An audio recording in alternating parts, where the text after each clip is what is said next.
Hello everyone, जय हिंद। तो कैसे हो आप सब? आई होप आप सब बहुत अच्छे होंगे और आपकी एसएससी जीडी की तैयारी भी बहुत अच्छी चल रही होंगी। तो मेरे आज के इस नए वीडियो में आपका स्वागत है। आज की इस वीडियो में हम बात करने वाले एसएससी जीडी एनालिसिस को लेकर, यानी कि जो हर संडे को हमारा मॉक टेस्ट होता है रोजगार विद अंकित ऐप पर। जिन लोगों को नहीं पता, मैं उनको क्लियरली अच्छे से बता दूँ कि हमें हर संडे को मॉक टेस्ट देना होता है, चाहे वो एसएससी जीडी हो, चाहे वो दिल्ली पुलिस हो, चाहे वो यूपी पुलिस हो, चाहे वो कोई भी कॉम्पिटिटिव एग्जाम हो। तो अगर हम संडे को मॉक टेस्ट लगाते तो हमने जितने भी वीक में, मतलब एक वीक में हमने जितना भी पढ़ाई की है, उससे मॉक टेस्ट लगाने से हमें पता चल जाता है कि हमारी पढ़ाई कहाँ तक हुई है। यानी कि हमें अगर मैथ्स की बात करें तो मैथ्स में अगर हमने मॉक टेस्ट लगा लिया और मॉक टेस्ट में हमें एक क्वेश्चन नहीं बना तो हम नेक्स्ट वीक को टारगेट बनाते हैं और फिर हर संडे को हम मॉक टेस्ट देते हैं, तभी हमारा स्कोर अच्छा हो पाता है। एंड फाइनल जब हमारा एग्जाम होता है तब हमारा अच्छा स्कोर हमें देखने को मिलता है। और मॉक टेस्ट देना इसलिए भी ज़रूरी होता है, हमारा टाइम मैनेजमेंट हो जाता है। हमारा एसएससी जीडी का 1 घंटे का पेपर होता है, 80 क्वेश्चन होते हैं, तो 1 घंटे में 80 क्वेश्चन करना इज़ वेरी टफ। तो इसलिए हमें मॉक टेस्ट लगाना भी ज़रूरी होता है। हम अगर मॉक टेस्ट लगाएंगे, अगर अभी से लगाएंगे, तो हमारे लिए बहुत ज़्यादा फ़ायदेमंद रहने वाला है। हमारे एसएससी जीडी एग्जाम को भी 6 महीना टाइम है, लेकिन अगर हम अभी से पढ़ाई करेंगे, अभी से मेहनत करेंगे, अभी से मॉक टेस्ट लगाएंगे, तो फाइनल एग्जाम में हमारा अच्छा स्कोर देखने को भी मिलेगा। मॉक टेस्ट अभी से इसलिए लगाना ज़रूरी है, अगर आप अभी मॉक टेस्ट लगाओगे तो आपका जिस सब्जेक्ट में आपका स्कोर नहीं बन पा रहा है, जिस टॉपिक से आपके क्वेश्चन रॉन्ग हो रहे हैं, उसे हम ज़्यादा से ज़्यादा प्रैक्टिस करेंगे। एंड अगला जो हमारा वीक रहेगा उसमें हम उसे टारगेट बना के चलेंगे, तो फिर अगले जो हमारा मॉक टेस्ट होगा अगले संडे का, उसमें हमारा स्कोर हमें अच्छा देखने को मिलेगा। इसलिए मॉक टेस्ट लगाना ज़रूरी होता है। आप लोगों को पता है कि मैं हर संडे को मॉक टेस्ट देती हूँ एसएससी जीडी का, दिल्ली पुलिस का, एंड मैं आपके साथ एनालिसिस शेयर करती हूँ। अगर एनालिसिस की बात करें तो हम जो भी मॉक टेस्ट देते हैं, हमें उसका एनालिसिस करना बहुत ज़्यादा ज़रूरी होता है। चाहे हम दिल्ली पुलिस का दे, चाहे कोई भी मॉक टेस्ट दे, कोई भी एसएससी जीडी का दे, एंड हम किसी भी, जैसे हम RW पे दे, यानी कि रोजगार विद अंकित ऐप पर दे, चाहे फेसबुक पे दे, चाहे किसी भी जगह दे, हमें एनालिसिस करना बहुत ज़्यादा ज़रूरी होता है। अगर आप एनालिसिस करेंगे तो हमें हमारी गलतियाँ पता चलेगी। अगर आप एनालिसिस नहीं करेंगे तो आपका मॉक टेस्ट देने का कुछ भी फायदा नहीं रहने वाला है।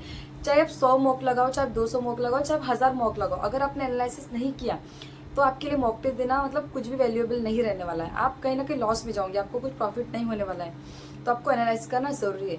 एनालिसिस में अगर हमने जो क्वेश्चन हमने नहीं बने, उससे हमें करना है, कहीं से भी करो, चाहे यूट्यूब से वीडियो देखिए, चाहे तुम्हारे कोई फ्रेंड सर्कल हो, चाहे ग्रुप हो, उससे तुम वो आंसर निकालो तभी के तभी। अगर हमने 1 घंटे का मॉक दिया है तो हमें 1.5 घंटे उसका एनालिसिस करना होगा। हमें बताइए कि जब हम मॉक टेस्ट देते हैं तो हम हमारा स्कोर नहीं आ पाता है, हमें क्या करना चाहिए? तो आप लोग पता है क्या करते हैं, आप एनालिसिस नहीं करते हो। आपको एनालिसिस करना बहुत ज़्यादा इंपॉर्टेंट रहता है। तो इसके बाद याद रखना, आप जब भी मॉक टेस्ट दो तो आपको एनालिसिस करना बहुत ज़्यादा ज़रूरी है। तो मैं आपको बता देती हूँ कि मेरा आज का स्कोर क्या रहा है। स्कोर की बात करूँ तो 160 में से मेरे 125.5 मेरा स्कोर रहा है।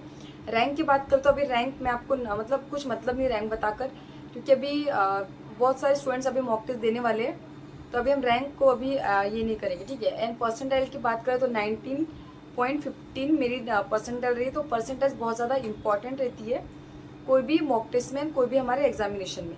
एंड 80 क्वेश्चन होते हैं, उसमें मेरे 64 क्वेश्चन राइट हुए हैं एंड 10 क्वेश्चन मैंने गलत कर दिए एंड 6 क्वेश्चन मैंने छोड़ दिए, मुझे नहीं आ रहे थे तो मैंने स्किप कर दिए। मैथ्स की बात करें तो मैंने मैथ्स में टोटल 17 क्वेश्चंस अटेम्प्ट किए थे, उसमें से मेरे 16 क्वेश्चन सही हुए हैं एंड 1 क्वेश्चन मेरा गलत हुआ है, 3 क्वेश्चन मैंने छोड़ दिए। जीके जीएस की बात करें तो मैंने 17 क्वेश्चन अटेम्प्ट किए हैं, 17 में से 12 क्वेश्चन मेरे सही हैं, 5 क्वेश्चन मेरे गलत है। रीजनिंग की बात करें तो 20 में से 20 अटेम्प्ट किए थे, 20 में से 19 क्वेश्चन सही है एंड 1 क्वेश्चन मेरा गलत है। हिंदी की बात करें तो मैंने 20 में से 20 क्वेश्चन अटेम्प्ट किए थे, उसमें 17 क्वेश्चन सही है एंड 3 क्वेश्चन मेरे गलत हो गए। 3 क्वेश्चन में से जो 2 क्वेश्चन थे वो मेरे गद्यांश से गलत हो गए, थोड़ा मुझे टफ लगा। करें तो मेरे 10 क्वेश्चन मैंने गलत कर दिए, तो 10 में से मेरे कौन से गलत किए मैं आपको बता देती हूँ। अगर आपके भी ये क्वेश्चन गलत हुए तो समझ जाना कहीं ना कहीं ये क्वेश्चन टफ थे। मैथ्स की बात करें तो ये वाला जो क्वेश्चन था रेशो वाला, उसमें ये बहुत ईजी क्वेश्चन था। ये दूध एंड पानी का हमें रेशो दिया हुआ है 4:3। इसमें 4 लीटर ये पानी ऐड करना था, तो दूध का रेशो वही का वही रहेगा। तो 1/4 करेंगे, दोनों जगह 4/4 करेंगे, 4 नीचे करेंगे इंटू एंड नीचे 4 करेंगे, तो इसका आंसर 16 है। बट मैंने 12 कर दिया क्योंकि मैंने इसमें हमें दूध का मिश्रण पूछा, बट मैंने इसमें पानी का मिश्रण आंसर दे दिया था, तो मेरा क्वेश्चन गलत हो गया। बाकी मेरी सिली मिस्टेक की वजह से गलत हो, ये क्वेश्चन मेरा गलत नहीं होना था। जीके की बात करें तो जीके में मेरे 5 क्वेश्चन कौन से रॉन्ग हुए, वर्नाकुलर प्रेस अधिनियम भारत के किस वायसराय के शासनकाल के दौरान लागू किया गया था? तो लिटन और रिपन, ये दोनों में से मुझे कन्फ्यूजन लग रहा था, तो मैंने रिपन टिक किया, बट इसका आंसर था लिटन। पोषण अभियान 0 से 6 वर्ष तक के बच्चों के पोषण स्तर को प्राप्त करने का एक कार्यक्रम है। भारतीय संविधान के निम्नलिखित में से किस अनुच्छेद पोषण स्तर को बढ़ाने के लिए प्रावधान है? इसका आंसर था 47, बट मैंने टिक किया 46, तो कहीं ना कहीं ये भी मुझे कन्फ्यूजन लग रहा था, बाकी मैंने पढ़ा हुआ है।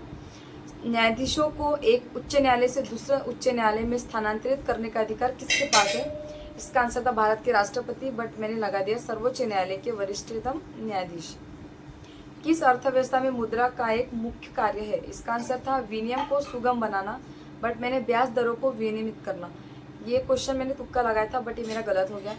10वीं पंचवर्षीय योजना में निर्धनता को कितने % कम करने का लक्ष्य रखा गया था? इसका आंसर था 5%, बट मैंने इसका आंसर लगाया 8%, तो कहीं ना कहीं मेरा गलत है। एंड रीजनिंग में मैंने 20 में से 20 अटेम्प्ट किए थे, तो मेरे 19 सही हुए हैं एंड एक क्वेश्चन गलत हो गया। तो 19 में से ये वाला क्वेश्चन मेरा रॉन्ग हो गया है, तो ये मुझे इसकी ट्रिक नहीं जम रही थी, बट मैंने थोड़ा बहुत ट्रिक लगाई तो गलत हो गया क्वेश्चन। एंड अब हिंदी की बात करें तो हिंदी में मेरा ये था कि बदलाव करने की ज़रूरत है या नहीं, ये पूछा था। तो इसका है इस कार्य के विघ्न बनकर तुम आए हो, तो इसका आंसर था इस कार्य में विघ्न बनकर तुम आए हो, बट मैंने इसमें लिखा है किसी बदलाव की आवश्यकता नहीं है। तो मुझे ए मैंने पहले टिक कर दिया था, बट फिर बाद में मैंने डी लगा दिया। मैंने सोचा पता नहीं, कुछ समझ ही नहीं आ रहा था तो लगा दिया, टाइम नहीं बचा था। और ये फर्स्ट नंबर था गद्यांश वाला। कई दिन वहाँ रहने पर मुझे इस साध्वी की दिनचर्या के बारे में बहुत कुछ मालूम हो गया, बट मैंने इसमें लिखा परिचर्या, तो कहीं ना कहीं ये भी मेरा गलत हो गया। एंड एक 4 वाला था कि वातावरण में आने की बात सोच रहा था, इस युग में भविष्य के प्रति आशंका हमें जल्दी निर्णय लेने से रोकती है। इसका आंसर था आशंका, बट मैंने लगा निश्चिंत, तो ये भी मेरा क्वेश्चन रॉन्ग हो गया। तो ऐसे मेरे हिंदी के 3 क्वेश्चन रॉन्ग हुए, मैंने आपको बता दिया। गद्यांश के मेरे 3 क्वेश्चन, गद्यांश के भी 2 क्वेश्चन रॉन्ग हुए एंड हिंदी के टोटल मेरे 3 क्वेश्चन रॉन्ग हुए। तो गद्यांश किसको किसको टफ लगा कमेंट करके ज़रूर बताना। एंड 6 क्वेश्चन मैंने कौन से छोड़ दिए मैं आपको बता देती हूँ। तो ये एक था मैथ का, ये भी बहुत ज़्यादा इजी था, एवरेज वाला।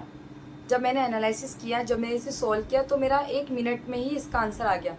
तो कहीं ना कहीं मुझे टाइम नहीं मिला, उसकी वजह से अगर मैं थोड़ा बहुत इसे टाइम दे देती तो ये मेरा क्वेश्चन सही हो जाता। ये भी क्वेश्चन बहुत ईजी था। इसमें रूट 121 ये 11 का स्क्वायर है, और इसके बाद जो रूट 12321 ये 111 का स्क्वायर है। ऐसे टोटल करके इसका आंसर था 12344। तो ये भी बहुत ज़्यादा इजी था, ये भी मैंने नहीं किया।